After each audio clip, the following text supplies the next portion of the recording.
ఇదేదో కొత్త ఏరియాలా ఉంది. మనకు ఇక్కడేం పని గునా? పెద్ద రెసిడెన్షియల్ ఏరియానే, కానీ పెద్ద క్రిమినల్ ఒకడు ఇక్కడే ఉన్నాడు. ఇక్కడ ఎవరు? వాణ్ణి ఫినిష్ చేయాలా? ఫినిష్ చేయడం కాదు, వాణ్ణి ఇక్కడికి రప్పించాలి. ఏంటి గునా ఇది? ఇక్కడే ఉన్నాడు అంటున్నావు, రప్పించాలి అంటున్నావు. ఇక్కడ ఉండేవాడు ఈ మధ్య ఇటువైపు రావడం మానేశాడు, అందుకే రప్పించాలి అంటున్నాను. ఇంతకి ఎవడు వాడు? Mister B. వాడి ఇల్లు ఇదా? అవును, ఇదే వాడి అసలిల్లు. వాడి భార్య కూతురు ఇక్కడే ఉంటారు.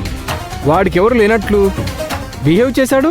ఇలాంటి క్రిమినల్ పనులు చేసేవాళ్ళు ఎవరైనా ఓపెన్గా నా అడ్రస్ ఇది, నా బయోగ్రఫీ ఇది, నా ఫ్యామిలీ డీటెయిల్స్ ఇవి అని చెప్పుకుంటారా? లేదు. వాడు అంతే, పేరుకి భార్య కూతురు, కానీ వాళ్లతో ఉండేది వాడు వెరీ రేర్. వీళ్ళకి కావలసింది డబ్బు, కంటిన్యూగా పంపిస్తూ ఉంటాడు. జీవితాలు హ్యాపీగా గడిచిపోతూ ఉంటాయి. ఇంకేం కావాలి? వాడి ఇల్లు ఇదేనని నీకెలా తెలుసు? వాడి పాత ఫోన్ నెంబర్ ఆధారంగా వాడి కాల్ లిస్ట్ తెప్పించాను. చాలాసార్లు వాడు కామన్గా మాట్లాడిన నెంబర్ వాడి భార్యదే.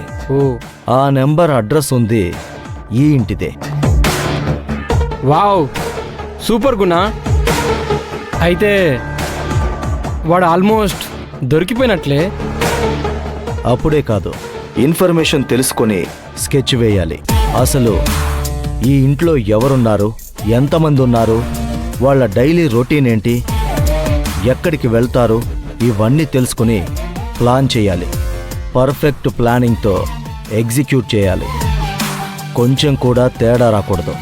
అన్నిటికంటే ఎక్కువగా ఓపిక కావాలి. అంటే వెంటనే ఆ అమ్మాయిని పట్టుకొని బెదిరిద్దాం. ఇదే, ఈ కంగారే ఉండకూడదు. కొన్ని పనులకు చాలా ఓపిక అవసరం. అవకాశం వచ్చే వరకు ఎదురు చూడాలి, ఆ తర్వాత దెబ్బ కొట్టాలి.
నీ సంకల్పమే కరెక్ట్గా లేదయ్యా.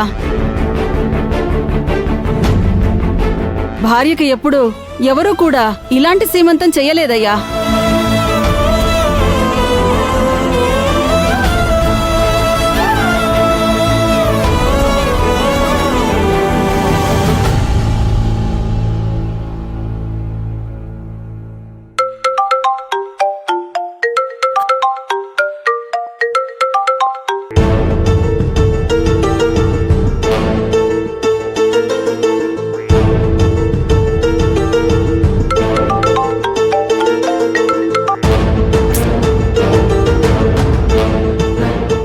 ఫోన్ తీయట్లేదు. పిన్ని, ఇలా ఎందుకు చేస్తున్నావు? ఇప్పుడు ఏమైందని? ఎవరో ఒకరితో మాట్లాడితే బాగుంటుంది కదా.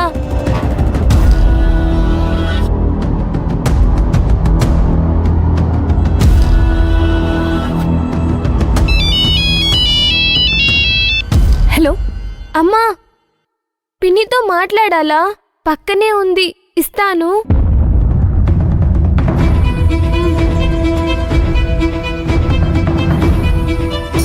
చెప్పమ్మా, పిన్ని వింటూ ఉంది. శిశిర, జరిగిందంతా తెలిసింది, కానీ అలా జరగకుండా ఉండాల్సింది. ఇలా జరుగుతుందని అస్సలు నేను అనుకోలేదు. ఈ పాటికే నీ సీమంతం అయిపోయి హ్యాపీగా ఉంటావని అనుకున్నాను. శిశిర, నువ్వు దాని గురించే తలుచుకుంటూ దిగులుగా ఉండకు. నా తలరాత అలా ఉంటే నువ్వు నేను ఏం చేయగలం? నాకు రాసి పెట్టలేదంతే. అలా ఎందుకు అనుకుంటున్నావు శిశిర? అన్నీ జరిగి తీరుతాయి. నువ్వు ధైర్యంగా ఉండాలంతే. నా జీవితంలో జరగాల్సిన ఏ ముచ్చట్లు జరగలేదు. పెళ్లి పద్ధతిగా జరగలేదు. పెళ్లి తర్వాత కార్యక్రమాలు సజావుగా సాగలేదు. కనీసం ఇదైనా ఒక జ్ఞాపకంలా మిగిల్చుకోవడానికి జరిపించుకుందామంటే ఇలా అయిపోయింది. ఏం చేస్తాం? దేనికైనా రాసిపెట్టి ఉండాలి.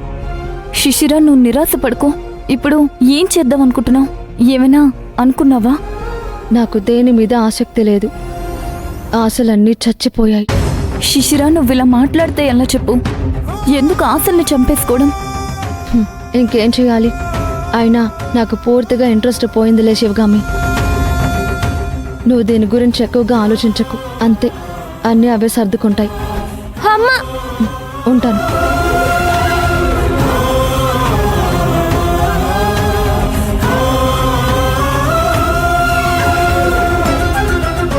అదేంటి పిన్ని, కాల్ అలా కట్ చేసేసావు? నాకు అంతకు మించి మాట్లాడాలనేం లేదు భవానీ.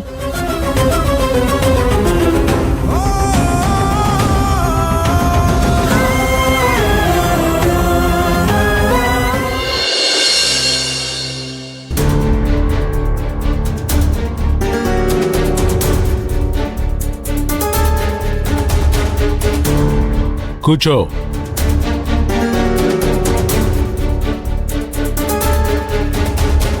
ఏంటి అది, ఇంకా కోపం తగ్గలేదా?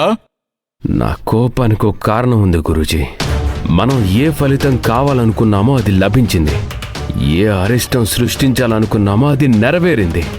కానీ నన్ను చేతగాని వాళ్ళ చిత్రీకరించడం, నేను వాళ్ళ ముందు చులకనైపోవడం నేను భరించలేకపోతున్నాను.